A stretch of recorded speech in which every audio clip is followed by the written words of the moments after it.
Well, hello, everyone, and welcome to a new edition of WIN TV, Washington Informer News, our digital broadcast program. And I'm your host, Denise Rollard Barnes, publisher of the Washington Informer. And I hope you've had a chance to pick up a copy of the Washington Informer this week.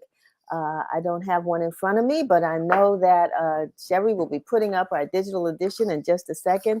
I guess if I reached a little further, I could get one. But this is our digital edition every week. And, you know, this is part of what I always do. I just want to let folks know, are you all still printing the newspaper? Yes, we are still printing a newspaper. And that will be big news when we no longer do that. But we are still printing, and I hope you've had a chance to pick up a copy. And inside, you know, once a month, we do our millennial publication, WI Bridge. And so it's a great piece on, what do you call them? Creatives in DC. You know, there are a lot of young folks who are really just doing some wonderful things in the district. That's what the bridge focuses on, but creatives who are makers of things. And so, and just, I mean, stuff you just want to have.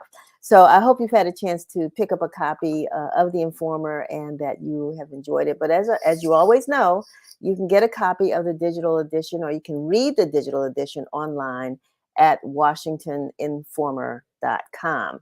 If you're watching on Facebook, go ahead and hit share so your followers can see the broadcast.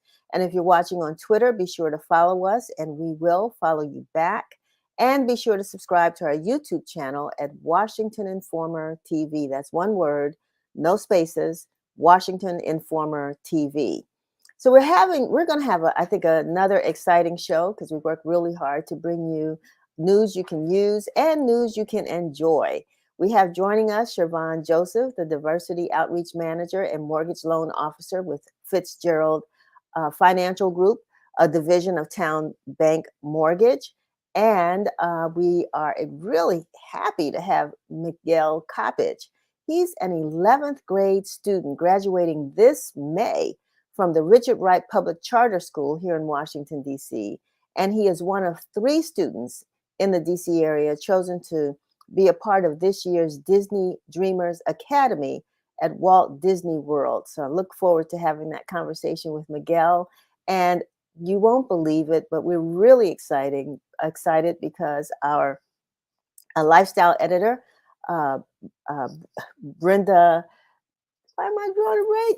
Seiler, it's just this morning. But Brenda Seiler, our lifestyle editor, will be interviewing 2 wonderful and well-known names in the arts community. Frankie Faison, an actor who has appeared in some of our most favorite films like Do the Right Thing and Coming to America, the original one, or White Chicks, and countless other movies and television shows. So we look forward to that conversation that Brenda will have with Frankie Faison. And then we're going to also, which actually bring her up in a few minutes, Brenda's going to be talking to Pearl Clegg, the award-winning playwright, in a conversation, and author in a conversation about a new initiative that's coming to Washington, D.C. in just a week at Ford's Theater. So looking forward to both of those segments of the program with our very own Brenda Seiler. So we're going to take a brief break here and listen to the news updates from our broadcast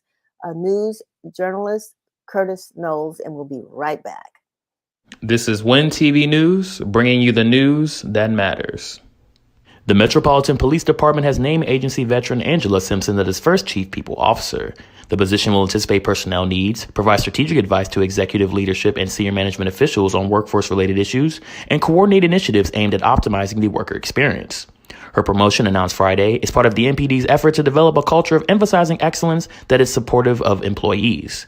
MPD Chief Robert J. Conti said, quote, "As the Metropolitan Police Department evolves, critical to our success is a continued focus on our members and our culture to support professional development, work-life balance, and the overall employee experience." At least 7 people were killed and 1 person seriously injured after a gunman opened fire at 2 agricultural businesses in Northern California on Monday, in the latest of mass shootings to hit the state in a matter of days. The shootings unfolded on the outskirts of Half Moon Bay, a coastal city of roughly 11,000 people. The suspected shooter, identified by authorities as Chun-Li Tsao, 67, was arrested within hours. Zhao, a resident of Half Moon Bay, is believed to have been a worker at one of the locations targeted. Mateo County Sheriff Christina Corpus said, quote, "We know that he had acted alone at this time." The Union Station Amtrak Metropolitan Lounge has closed for renovations this week. Users were rerouted to a temporary enclosure through Gate D. Officials anticipate the reopening of the lounge in February. Amtrak claimed the renovations would improve the lounge for qualified guests as part of the Union Station Concourse upgrade. Aaron Wilder, a member of Amtrak, said, quote, "It's definitely the funkiest, smelliest, and most gloomiest of all Amtrak lounges." The Metropolitan Lounge at Union Station will get a new kitchenette, a conference room with new furnishing, updated accent finishes at the entry and reception areas, refined walls and floors, updated lighting, and improved luggage storage. Thank you so very much, Curtis, bringing us those news headlines. And I am really thrilled to bring on our lifestyle editor now, Brenda Seiler, so she can give me the side eye because I couldn't remember. I just like drew a blank, but you know how it is, Brenda. I need more water this morning, so please accept my apology.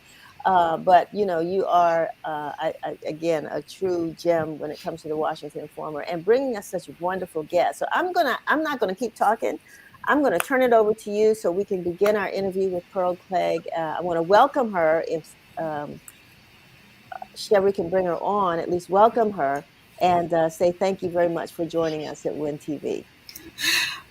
Good afternoon, everybody. Don't worry about the mispronouncing my name. That happens to me from time to time. And good afternoon, everybody. Thank you to our watchers and sometimes our listeners on WIN TV. It is my pleasure to introduce to you award-winning author and playwright Pearl Cleage. She's with us from rehearsals in Atlanta. And welcome to WIN TV, Pearl. Thank you so much for having me. We are excited that you are bringing to our town, to DC, a reading of your upcoming play that is about the first African-American mayor of a major southern city. That's Maynard Jackson. The name of your play that is still being worked on is called Something Moving, a meditation on Maynard. And what is going to happen here is a reading. Talk about the reading that's going to take place and how you got to know Maynard Jackson. The reading will be taking place next week at Ford's Theater. And they're actually rehearsing right now in DC. I'm in Atlanta, so I'm zooming into rehearsals. But the cast and the wonderful director, Seema Suko, are right at Ford's Theater now. Working on the piece.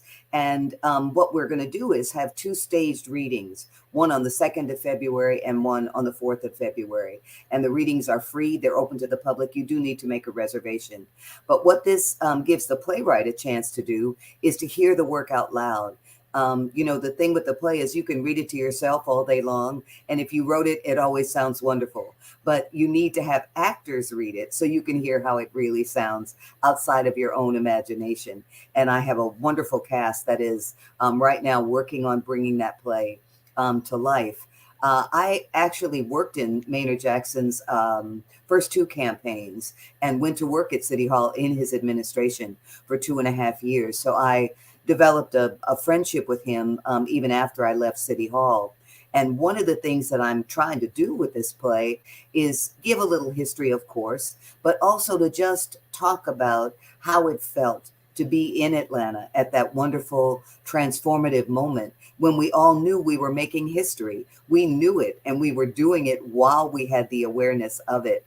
And it was such a wonderful moment. And we're coming up on 50 years since that election. And we in Atlanta have a bad habit of kind of erasing our footsteps as soon as we take them. So what I'm trying to do is to help us circle back around to that moment and see not only what it felt like then, but what lessons we can carry forward from that amazing moment. And I remember those days because I was in college in Atlanta when Maynard Jackson ran for office. The excitement, especially on the college campuses, because many of us were registering to vote for the first time, and we were excited to support Maynard Jackson in his campaign. And full disclosure, when I was a student in Atlanta at Spelman and I took my communications courses at Clark College, now Clark Atlanta University, I covered a few of Maynard Jackson's media briefings once he got into office as mayor. And Pearl was his public information officer. And I learned so much from Pearl. And Pearl, this is what I noticed about Mayor Jackson at that point.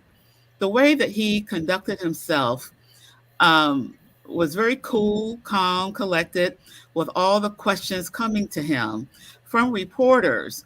And I always wondered, was he always that cool once he got out from under the lights of the cameras and the microphone? Talk about the day-to-day operation when you work with him.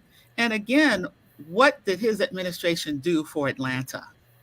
I would love to say he was always that calm, but of course that wouldn't be the complete truth because he was dealing with so much as the first Black mayor of Atlanta. He was dealing with a lot of high expectations from the Black community. He was dealing with a lot of nervousness from the white community. So he was balancing any number of things. And he wanted more than anything to be a great mayor. He loved Atlanta more than anyone I have ever known. He really loved that city. And he wanted to do a good job and to take the city from where it was into the next phase of our life as a municipality. And he was able to do that. He was responsible for so many really wonderful things that happened in Atlanta. The fact that Atlanta has the busiest airport in the world is testament to the fact that he was a forward-thinking person. He was always interested in bringing business to Atlanta. He was interested in nurturing the businesses that were already there, but he was also really focused on income inequality. He was focused on poverty. What can the city government do to help people have a better life when they need some assistance, when they need a hand in getting themselves to where they need to be? He was also wonderful in terms of the arts. The city of Atlanta had never had an arts bureau, and he created a bureau for cultural affairs in the city to nurture not only the big institutions like the symphony and the museum, but also smaller institutions, smaller, fairly radical institutions for those of us who were young artists who were so happy to be in Atlanta. So he did a lot of that. One of the things that I always think about him is he was the hardest working person I have ever known. He got up every morning really, really early. And all of us who were on his staff were used to getting these calls at 5 o'clock in the morning. And he would always, say, "Did I wake you?" And of course, the answer is yes, of course you woke me at 5 o'clock. But we were so wanting to support him that we would always say, "No, Mr. Mayor, what can I do for you?" Because he had been up an hour or so before he ever called us, so that we never felt like he was requiring of us something that he wasn't prepared to do himself. And he certainly was not a perfect person. There were things that he wished he could have done better. There were problems that he was not able to solve. But I think that he is an example of someone who takes into public life a true commitment to public service. And I think that's so important. I think that a lot of people also may not recall that two things. Atlanta had term limits in terms of how many terms you could serve as mayor. But he came back and was elected mayor again. And when he came back, that was when Atlanta won the bid for the Summer Olympics. So he was a big champion, a big worker in making that happen for Atlanta. He really was. And he was so proud of that. He was so excited about Atlanta being able to take its place on the international stage. And he, of course, had the great good fortune to have one of our other wonderful mayors, Andrew Young, be a part of that effort because Andy Young had already been developing relationships with people all around the world. Right. So that the two of them together were an unbeatable team. They both loved Atlanta. They knew the people who could make this happen, and they worked tirelessly to make that happen for Atlanta. Let's get back to the mechanics of the readings that are going to be presented here. Unfortunately, you will not physically be here, but your wonderful director is going to be there at Ford's Theater.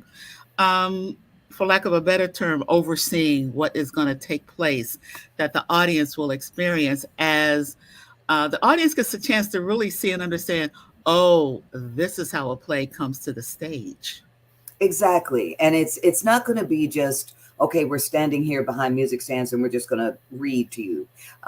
They're rehearsing so that they will be bringing understanding of these characters. They will be doing what wonderful actors do, which is bringing these characters to life on the stage, so that we will not have all of the things that will be a part of this play once it's actually produced. There won't be, scenery and lighting and projections and all that, very minimal kinds of production values. But what is so important and what's been so wonderful for me to be a part of these rehearsals is to see these actors dig down and try to really understand not only these characters that I've created, but also to put themselves in Atlanta in 1973. What did that feel like? What did it mean to the people that lived there? So that people who come to these readings will have a chance to see some wonderful actors who have been interacting with each other, interacting with me, interacting with our director for almost 2 weeks, so that it will not be kind of a dry, okay, now we're all going to sit here and it's going to be English class in high school. It's nothing like that. This is a staged reading, so it will have theatrical elements. There is music as a part of this piece. And I think that it will definitely do what you're saying, which is give people a chance to see a play at a moment in its development before it is fully produced on the stage. So that we hope that what that will do is generate the kind of interest that will make them want to come back and see it when it is fully produced later. And just as we begin to wrap up, I want to make sure people understand that your reading is a part of Ford's Theater's Theater Legacy Commission's A First Look, and it runs from February the 2nd and to the 4th. In addition to Pearl's performance of her play, Something Moving, Meditation on Maynard, there are going to be 2 additional plays from Black playwrights. We're going to be able to also see readings and workshops on Black Box by Ricker B. Hines, and the play Young and Just from Dominic Taylor. This is a free event. All 3 days are free. You can order tickets, though. You have to order your tickets from fords.org. That's the website, fords.org. And I'm so happy, we're so happy here at Win TV, Pearl, that you were able to be with us today to talk about your play in works, Something Moving, A Meditation on Maynard, and acknowledge all of the success that you have had in your career. You've won 3 NAACP Image Awards for your books, and now we're coming to see another play from you. You've got several plays under your belt, and congratulations, and thank you so much for joining us today on Win TV. Thank you so much for having me. I graduated from Spelman, but I went to Howard University, so I love DC. It feels like a second home to me. So it's wonderful to have a chance to offer this piece to people in DC at this moment in its development. So thank you so much for having me. I do appreciate it. Hey, we can't beat that power of an HBCU. Amen. Thank you.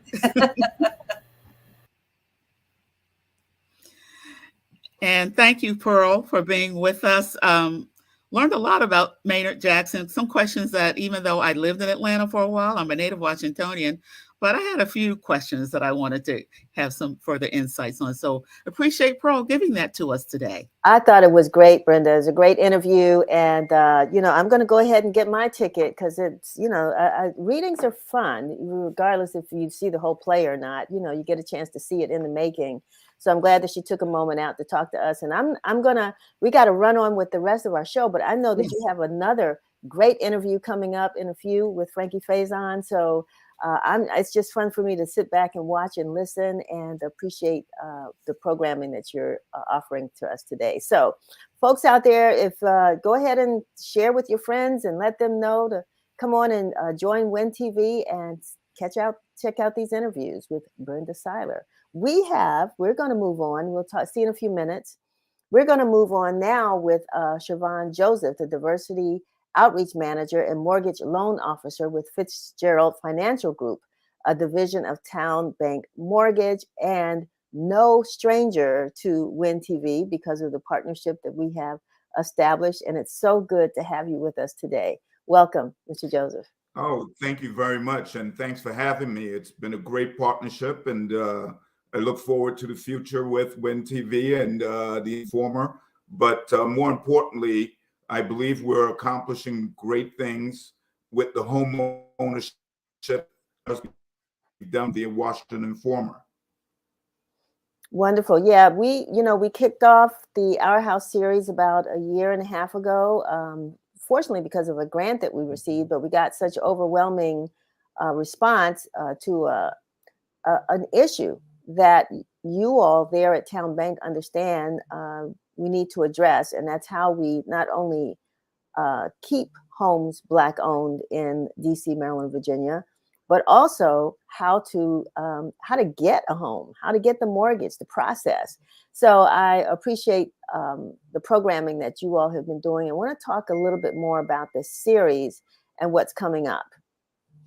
Well, the series, and you mentioned the process. One of the biggest fear, I think, of folks in the community is fear of credit, where their credit scores are, if their credit is good enough, what to do, and process itself, that it's not so intimidating as they think. And I think more people, once they get into the process, once we educate them as to what's happening and how they could too be a homeowner, they realize, wait a minute, it's not that daunting, and it's better than renting and paying somebody else's mortgage. And I think that's the key. We're going to be on every Tuesday at 7 p.m., starting on the 7th, the 14th, the 21st, and the 28th. We're going to cover everything from Mortgage 1 to anything and everything you need to know about your credit, particularly how to increase your credit score. We're going to cover grant programs, because that's the other fear of the funds needed to close on a mortgage. And if we could, close the gap with regards to what and eliminate together, we need to have more Black owners. According to the U.S. Census Bureau, 75% of white homeowners to 44% of Black homeowners. And while we made a little move up to 2015 to 49%, since then we've plummeted. We've come down to the worst that we've been in 50 years. And of course, the pandemic had a little to do with the housing crisis, but more importantly, it's the process. I believe that education is the key factor. I believe we need more programs to assist folks with grants and so forth, with home buying assistance, down payment assistance, and home buying assistance. I want to go back though. I'm sorry. Yeah, I didn't mean to interrupt you, but you mentioned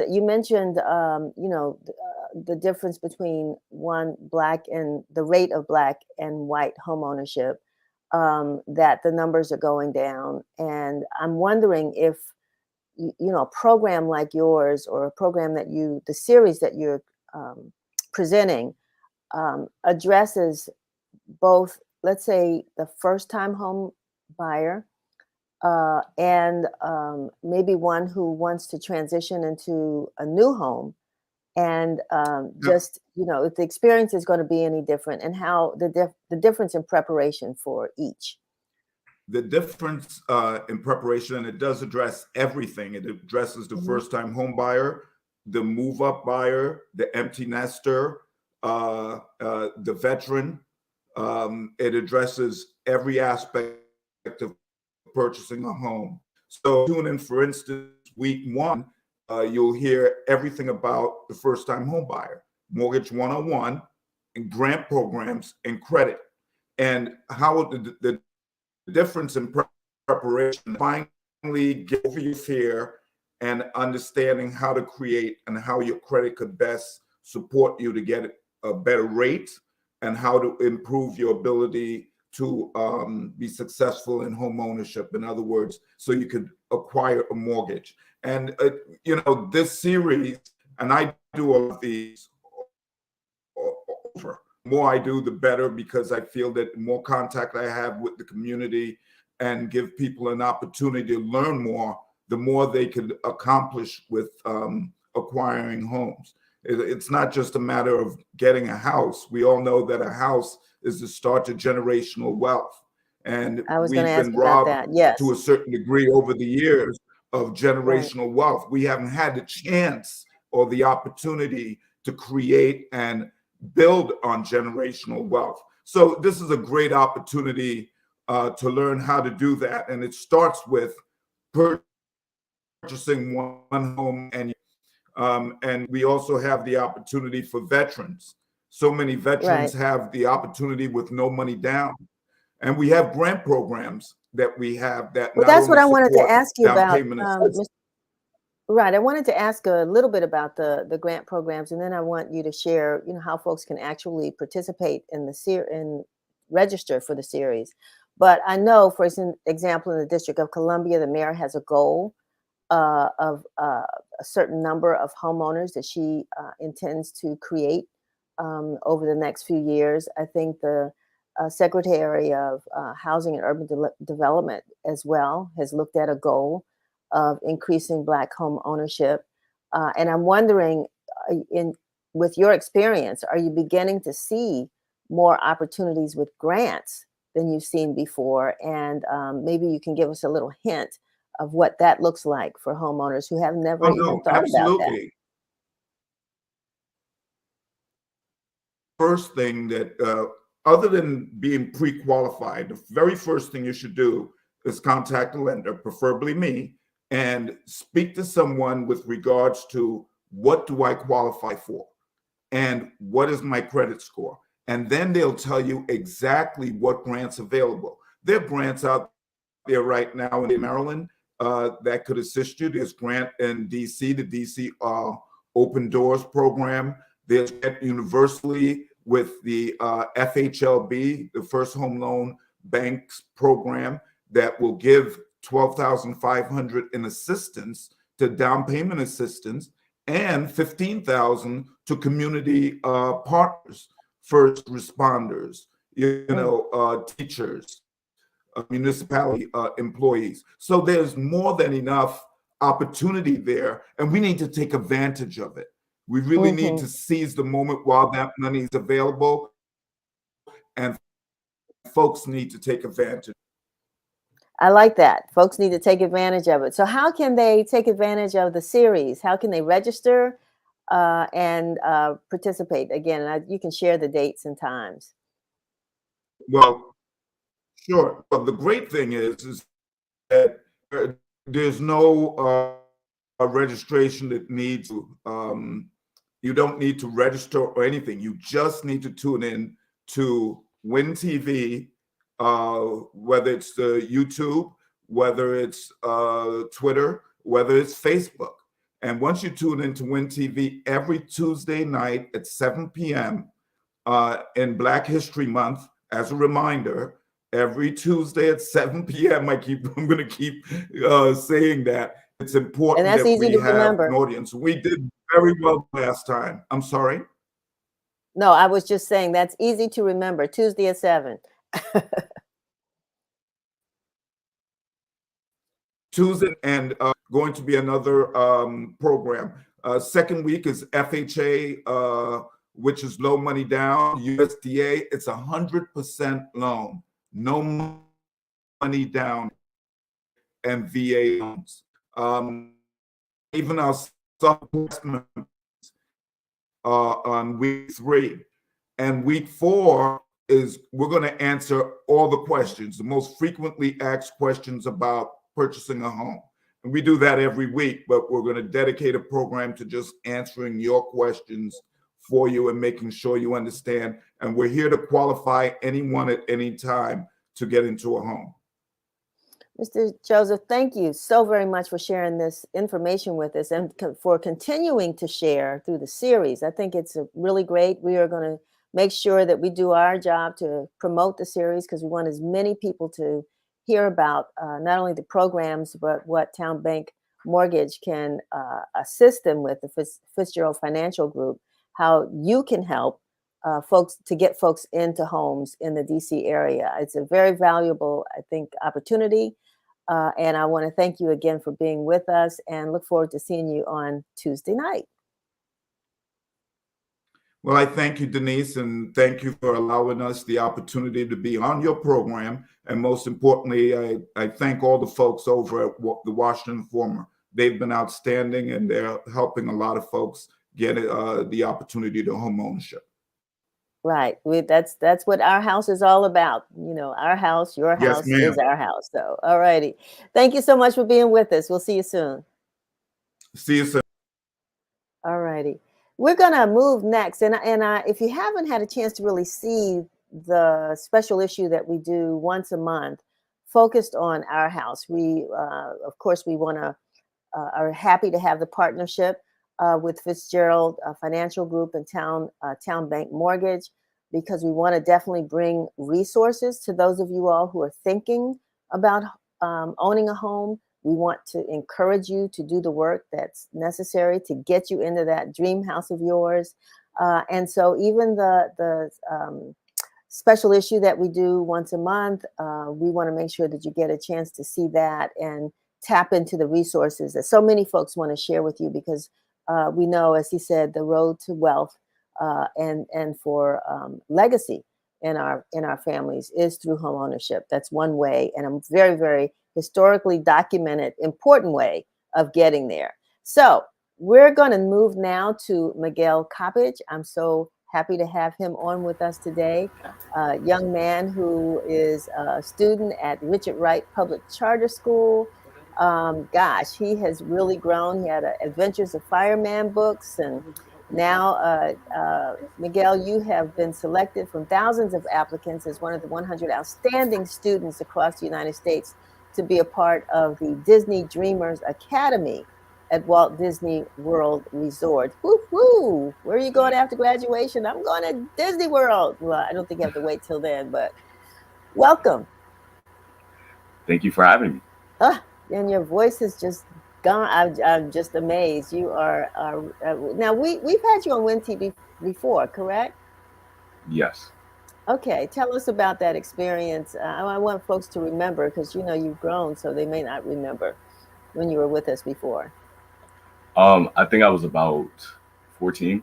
I think I was in the 8th grade, and wow, the experience was pretty good. I think that was my first interview of the year, like going on into like 2020, 2021, I think. Yeah. So, yeah, I liked it. Good. I'm glad. And you're just, continuing to climb and do well. You're at Richard Wright. What's your focus over there? Which is language arts or a literary arts school? No, it's a journalism and media arts school. Media arts, that's what it is. Well, I make the combination, but good. So Yeah. right after my own heart. And so tell us what you're looking forward to most about this opportunity at that's coming up there at the Disney World Dreamers Academy. I'm looking forward to mainly learning more about the business aspect of my life, because I don't really know much. I just know I'm just a business owner.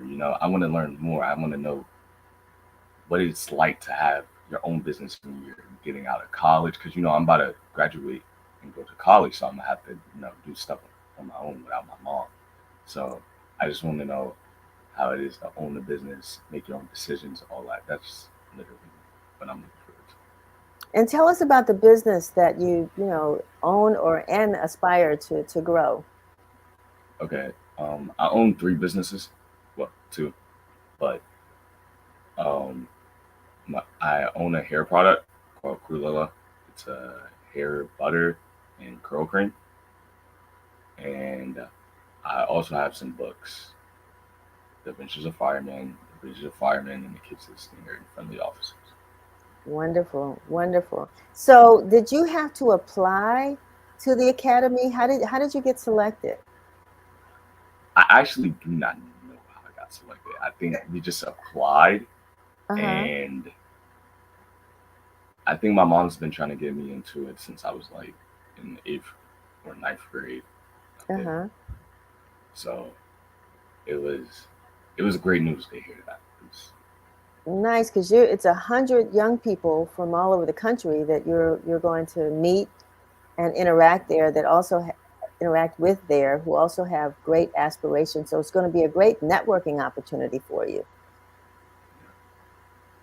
Very good. And I love meeting new people, so that's a plus. Wonderful.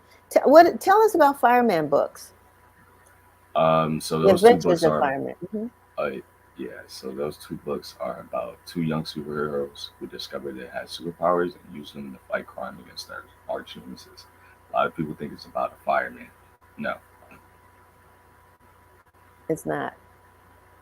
And you're graduating a year early. How yes, were you able to achieve that? I guess I was able to achieve it by at my old school.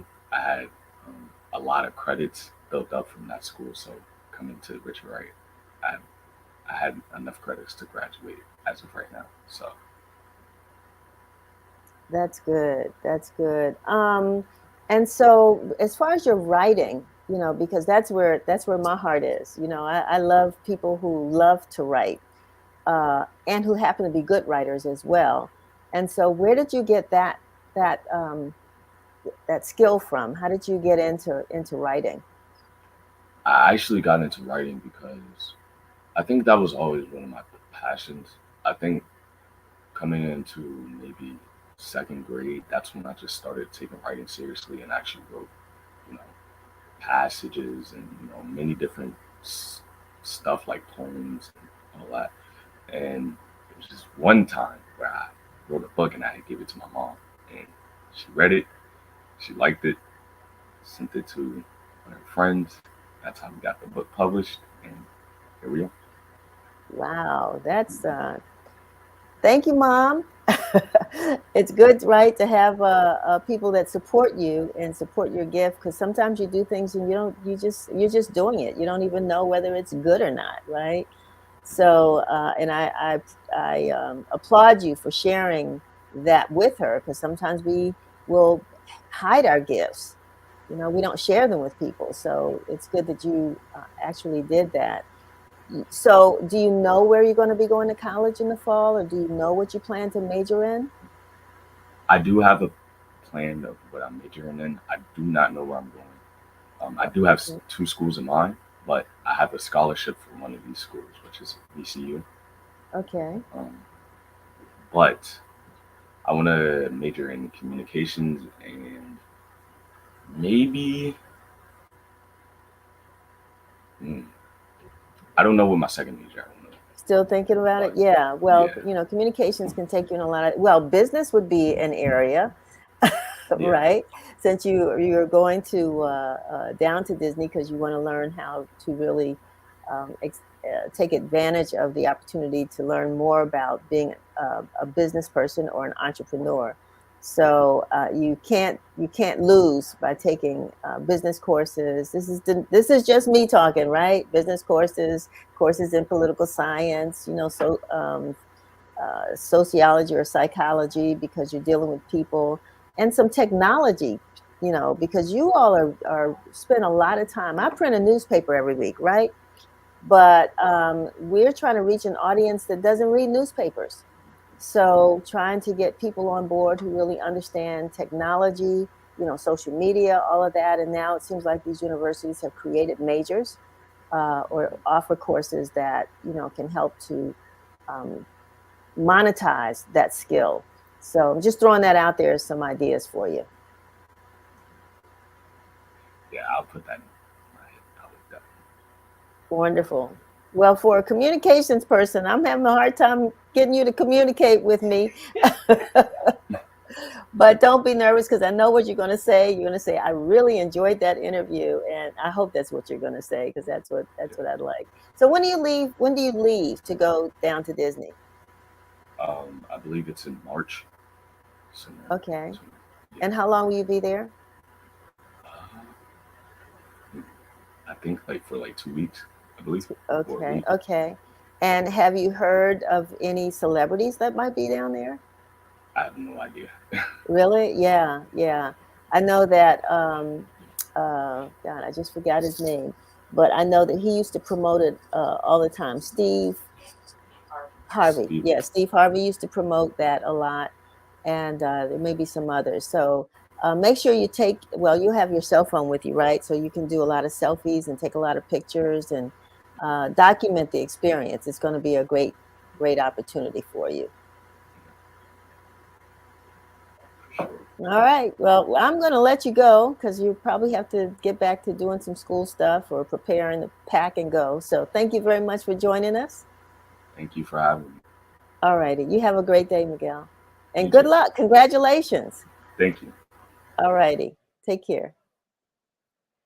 I understand. I understand. You know, we got young folks who really have a lot to say, but sometimes they, have to think a little bit about, am I saying it right? Do I really, all that. But Miguel didn't get where he is by, just being a laid back kid, clearly. And of course, we do want our children to excel. Teachers, parents, all of us play a role in making sure that that happens. So I want to stop talking now because I want to bring Brenda Seiler back on. She's going to have bring on a guest that I'm sure is not going to be short on words and has a lot to say because he has a lot under his belt to be proud of. In addition, as Brenda will talk about, being an NAACP Image Award nominee. Frankie Faison, he's here. How are you? I'm great. How are you doing? I'm good. I'm good. So glad to have you. I'm going to turn you over to Brenda Seiler and I'm going to sit back and just enjoy the conversation. But thank you so much for being with us today. Okay, thanks. I'm happy to be here. Good afternoon, Frankie, and welcome to Win TV. We are so honored to have you with us. Well, thank you. It's a pleasure for me to be here talking with you. I know that our viewers, just like me, we've seen you everywhere on television and movies for so many years in such a variety of roles.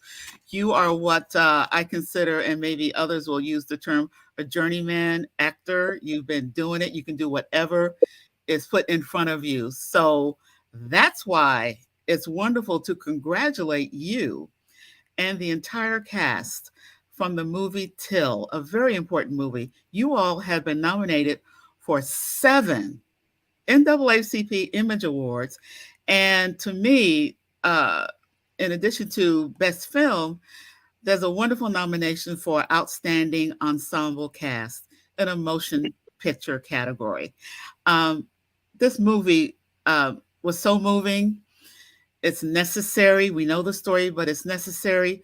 Talk a little bit about what drew you to the movie and what you put into your role as the father of Mamie Till.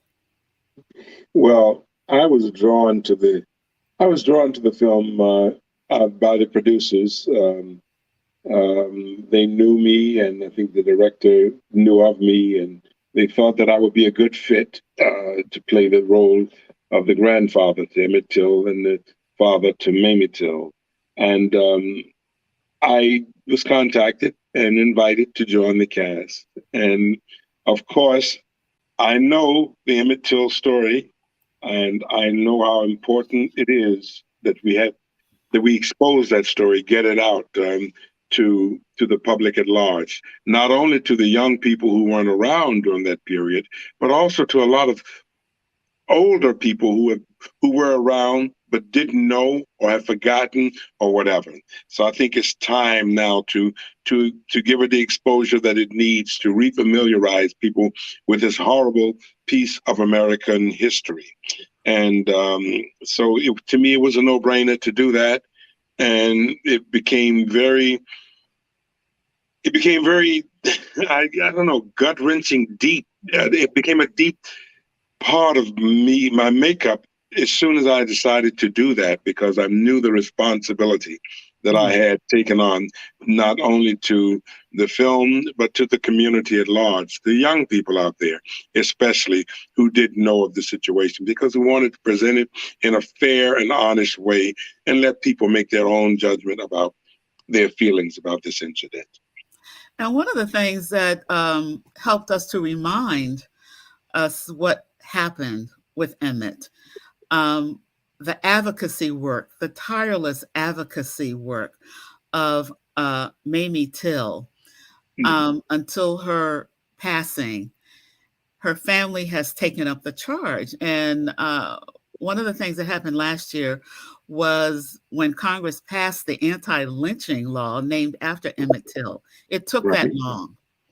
And I think it took knowing that this movie was going to come out. There have been some other things that have come out about Emmett Till. I think that kind of helped push that legislation.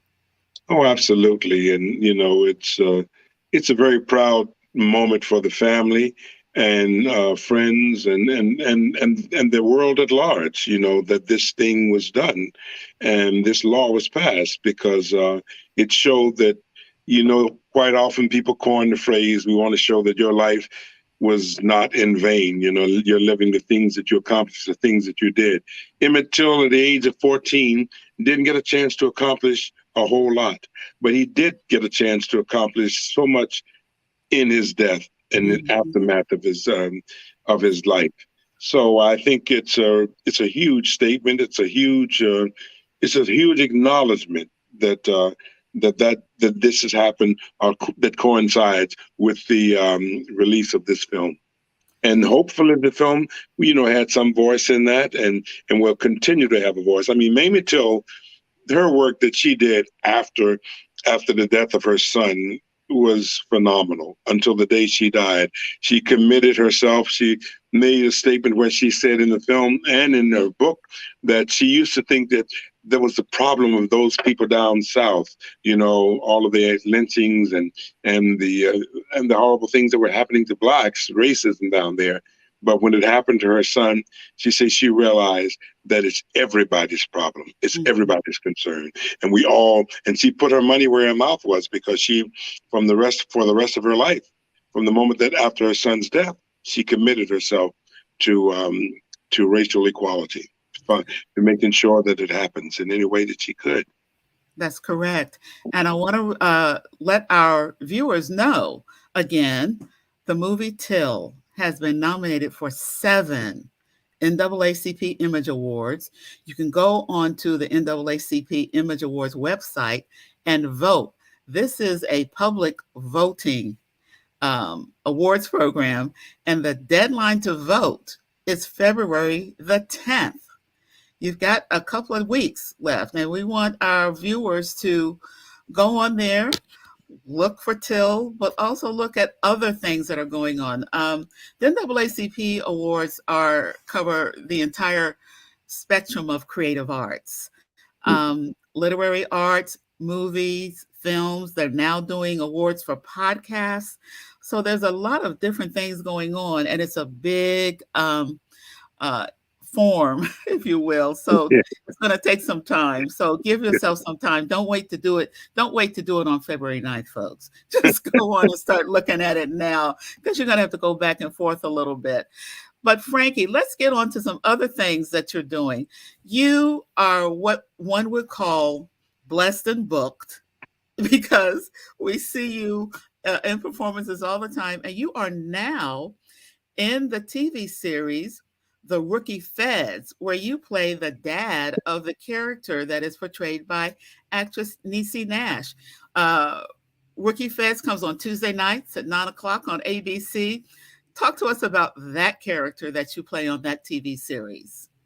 Well, it's a delight and a joy to do a television show that really resonates with who you are and what you feel and how you think. It follows you. It's really, as the young people say, it's in my wheelhouse. This character falls deeply in my wheelhouse because it's a father, which I love portraying strong fathers, you know, that I have three daughters, and I've raised them, and it was a joy and a delight and highlight of my life in doing, in exchange, in watching them grow up and see them develop and get to the point where they are now, where they can challenge me with their ideas, where they can bring. We meet at a middle ground. It's not so much me being the father doing all of the dictating, but it's a collaboration here. We both are working together towards something, and this is what happens with the character Cuddy Clark in the Rookie Feds. Nishi represents the oldest recruit in the FBI, and I represent her father, who was incarcerated by the FBI and LAPD for 10 years for a crime that he did not commit. And he was finally released, and he won a huge lawsuit, and he's been living his life. But now his daughter is coming along, being a part of the one thing that he has the most disdain for because of what they did to him. And so the good thing about this, it shows that people grow from both sides. It shows that me growing and having a better understanding of law enforcement, and shows law enforcement growing and having a better understanding of who I am and why I'm out there, the character, Cuddy, and Frankie Faison, the person too, out there preaching.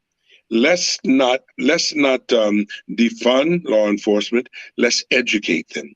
And that has been my cry for quite a while, and it's particularly the last 3 or 4 years. I did a film prior to this work with Till, and also the work of the Rookie Feds, called The Killing of Kenneth Chamberlain, which I would really welcome everyone to tune in and try to see that film. It's streaming on different networks. But it's about a wrongful death of a 67-year-old ex-Marine vet, and who has some problems, some issues, a little of dementia. But anyway, it was a wrongful encounter between he and law enforcement, and it ends up very badly. I'm putting a pitch in for that, The Killing of Kenneth Chamberlain. But back to Rookie Feds and Cuddy Clark, it's a delight because we can be tongue-in-cheek entertaining in one moment, and the next moment we can be driving an important issue home. And, I'll give an example of that is when Simone comes to live with her father, and he, like I said, he has disdain for the FBI. So she wears her badge and her gun into the house. And when he has a visitor there who he's trying to help, and she sees the badge and the gun, and she flees and runs out because she wants no part of law enforcement, the FBI like that. So Cuddy says to his daughter, "You're my daughter. I love you and I welcome you. But in my home, you are my daughter.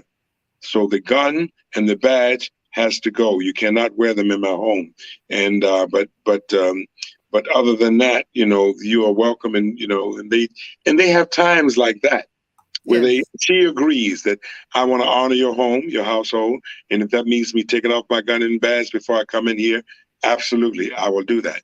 And then there have been battles that she's won in which she's convinced him that he was, not really at his best in making a judgment on a certain decision. So for me, it's a delight. I would advise people to try to give this show a watch. It's got some very interesting things, and it really deals with every aspect of our community and society. It deals with gender, race, age, everything. And we would welcome you to come in and give us a visit. The father-daughter dynamics that you explained to us are very interesting. And so I appreciate you illustrating that. And when you spoke of the killing of Kenneth Chamberlain, you won a Gotham Award for that, didn't you? Yes, I did. Okay, congratulations on that. Congratulations. You have such a busy schedule, as I alluded to before. We know you from some very memorable roles that you've been in. You've been on The Wire. You were in Coming to America, the first original version. You've been in White Chicks and terribly funny. I'm sorry. Every time it comes on, I see It's hysterical. if I'm channel surfing, I have to stop. Yeah, That and Coming to America, I have to stop on both of those. right. How do you keep up with that schedule? And I know we're running out of time, but how do you morph in and out of all the different characters that you're able to portray? Well, one of the old secrets of, that I find in acting for me is that if the character's not in you, then you can't bring him out of you. That's what I think in a lot of ways. Now, everybody, they have different methods, but that's my method. So Okay. there's a part of every character that I've ever played somewhere inside of me. Maybe they don't surface because if it's a bad guy or something like that, or naughty person, we have the capability, the capacity to do so many things. And my work is to peel back layers of who I am to find those hidden people or personalities. So for me, acting is always it opens me up more to the possibilities and the possibilities of who I am or what I have in me or what I know just from lifelong experiences. So I love moving from different character. I'm what they call a veteran character actor. And I love visiting different characters, different aspects of myself. One minute I can be a comedian. And people used to think that I was a comedian because I've done some, I worked with some of the high-end comedians, Eddie Murphy, Chris Rock, Robin Harris, and, the Wayans brothers. And people say, you're a comedian, but I'm not. I'm a classically trained actor. And as a classically trained actor, you can do whatever you can do. And you can find those characters that you need to find and portray them in an open and honest way. And then you can move away from them and get on with your regular life until the next character presents itself. So that's my secret. Okay, you let the secret out of the bag. Thank you. And Frankie, thank you so very much for being with us today. I want to remind our viewers that the movie Till, that is still available on many platforms right now, is nominated for 7 NAACP Image Awards. You, the public, can vote. The voting deadline is February the 10th. The show actually airs on February the 25th on BET. And I think we will probably see Till walk away with many of those awards this year. Frankie, thank you. Continue the wonderful work. We look forward to seeing you. We'll look for you on Rookies Feds every week on ABC. And you have a great rest of the day. Thank you, Brenda. I appreciate it. And bye-bye now. Bye-bye. Brenda, you hit a home run today. I mean, I think it was a double. You hit a double. I'll put it that way. I really, really enjoyed that interview. And, I had the pleasure at the Martin Luther King Library last night to hear Emmett Till's cousin, Reverend Parker, speak at that event and to talk about, he didn't really talk about it, but the book that he just recently released.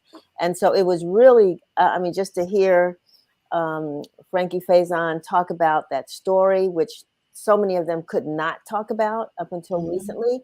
And so he was very inspiring. I totally enjoyed your interview with him. So thank you so very, very much. It was great to have him with us on Win TV today. Yeah. So we'll, just kind of sitting on the edge of our seats trying to figure out who's next. Talk to you soon, Brenda. Have a great day. Thank you. Alrighty. It's this brings us to the end of another edition of Win TV. We hope that you enjoyed the show. We know that many of you do watch at a later date, so make sure that when you do, you share it with your friends and others. It really does make us feel good to know that the planning and the work that we put into this production is actually being seen and appreciated. And you can always give us feedback. We'd love to hear from you. Or if you have a story you want to share, reach out to us at news, NEWS, at WashingtonInformer.com. That's NEWS at WashingtonInformer.com. Until then, have a wonderful weekend, and we'll see you next week. So long.